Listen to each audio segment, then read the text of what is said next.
Assalamualaikum warahmatullahi wabarakatuh. Halo sobat setia Fakta Kehidupan.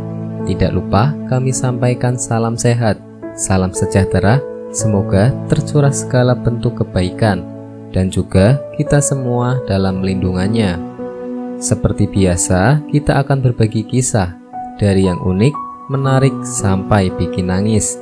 Mari kita simak kisahnya.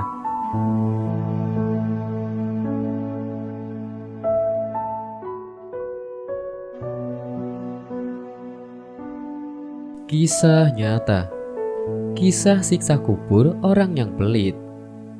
Rasulullah pernah mensabdakan, salah satu di antara 3 hal yang membinasakan adalah pelit alias bakhil. 3 perkara yang membinasakan: rasa pelit yang ditaati, hawa nafsu yang diikuti, dan ujubnya seorang terhadap dirinya sendiri. Hadis riwayat Tabrani. Syekh Mana Al-Qatana pernah menyaksikan betapa sikap pelit telah membuat seorang binasa dan mendapatkan siksa kubur yang mengerikan. Syekh Mana Al-Qatana adalah seorang ulama Arab Saudi yang cukup terkenal. Beliau pernah menjadi ketua Makkah Tinggi di Riyadh dan berpengalaman sebagai dosen di Universitas Islam. Beliau juga dikenal sebagai pakar Ummul Quran dengan karya monumentalnya Mabahis fi Ulum Quran. Di waktu masih remaja, Syekh Mana Al-Qatana pernah menjadi seorang anak yang nakal.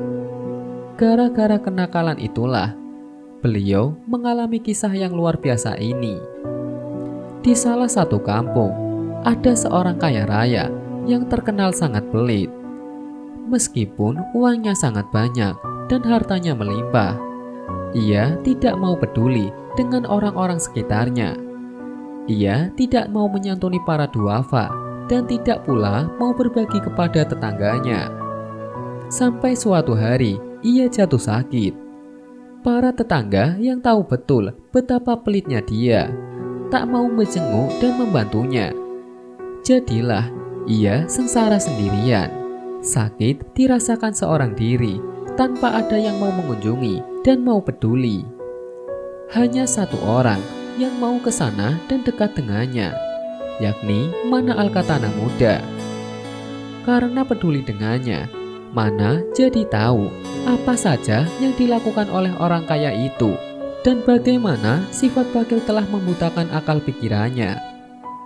Dalam kondisi sakit, si kaya itu menelan satu persatu uang-uangnya yang berbentuk koin.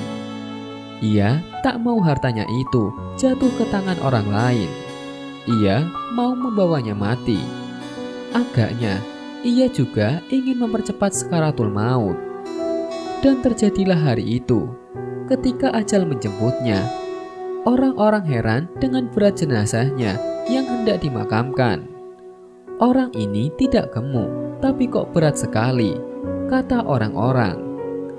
Mana Al-Qatana yang tahu rahasianya hanya diam. Seperti orang lain, ia pun pulang setelah ikut memakamkan jenazah orang kaya tersebut. Malamnya, ia kembali ke pemakaman. Ia bongkar makam orang kaya itu. Lalu ia bedah perutnya. Rupanya, ia ingin mengambil koin-koin berharga itu. Namun, betapa terkejutnya ia ketika ia menyentuh koin tersebut. Ia merasakan seperti tersengat listrik dengan sengatan yang hebat. Ia gagalkan niat itu dan ia tutup kembali kuburannya. Beberapa tahun kemudian, setelah bertobat, Syekh Mana Al-Qatana baru menceritakan kisah itu. Kadang-kadang, kata beliau, setrumnya masih terasa. Na'udzubillah min dzalik. Demikian penderitaan orang yang bakhil. Di dunia ia dijauhi manusia.